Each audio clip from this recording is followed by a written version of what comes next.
Diamond Solitaire by Peter Lovesey. Narrated by Simon Preble. Disc 1. Chapter 1. An alert shattered the silence in Harrods, a piercing, continuous note. The guard on duty in the security control room, Lionel Kenton, drew himself up in his chair. His hands went to his neck and tightened the knot in his tie. On the control panel in front of him, one of the light-emitting diodes, a red one, was blinking. If the system was functioning properly, someone or something had triggered a sensor on the 7th floor. He pressed a control that triggered the video surveillance for that floor. Nothing moved on the monitors. Kenton was the senior security guard that night. He was so senior that he had a shelf above the radiator for his exclusive use. On it were framed photos of his wife, 2 daughters, the Pope, and Catherine Deneuve, an ebony elephant, and a cassette rack of opera tapes. Puccini kept him alert through the night. He told anyone so philistine as to question opera in the control room. None shall sleep. Listening to music was more responsible than reading a paper or a paperback. His eyes were alert to anything on the panel, and his ears to any sound that clashed with the music. He silenced Pavarotti and touched the button that gave him a direct line to Knightsbridge Police Station. They must already have received the alert electronically.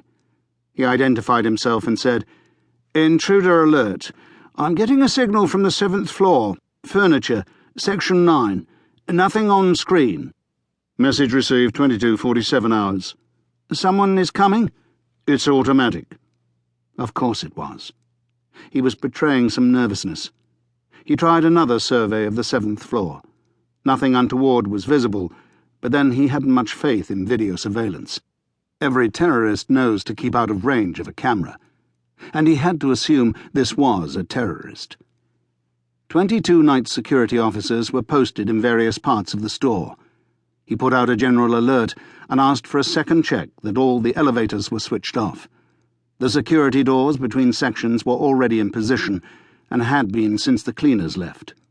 In the business of counter-terrorism, nothing can be taken for granted. But really, it wasn't feasible to break into Harrods. The intruder, if one was up there, must have hidden when the store closed and remained out of sight. If so, someone's job was on the line. Someone who should have checked Section 9. You weren't allowed one mistake in this line of work. His second-in-command that night, George Bullen, burst in. He'd been patrolling when the alert sounded. "Where's it from?" "7th. It bloody would be." The furniture department was high risk, a brute to patrol. Wardrobes, cupboards, chests of drawers, and units of every description. The nightly check for devices was a wearisome chore. It was conceivable, but in no way excusable, that the guard on duty had been so bogged down opening cupboards and peering into drawers that he'd missed someone lurking out of sight behind the damn things. Another light flashed on the console, and one of the monitors showed headlights entering the delivery bay. The police response couldn't be faulted. Kenton told Bullen to take over and went down to meet them. 3 patrol cars and 2 vans already, marksmen and dog handlers climbing out. More cars arriving, their flashing alarms giving an eerie blue luminosity to the delivery bay. Kenton felt a flutter in his bowels. The police weren't going to vote him Security Man of the Year if this emergency had been triggered by a blip in the system. A plainclothes officer stepped out of a car and ran across to him. "You're Kenton, senior man?" He nodded. "You put out the call?" He admitted it, and his stomach lurched. "7th floor, a furniture department. Points of access. 2 sets of stairs." "Only 2? The section is sealed off by security doors." "No lifts?" "Switched off." "Any of your lads on the stairs?" "Well, yes, that's routine. They'll be guarding the stairways above and below level 7. "Lead the way, then."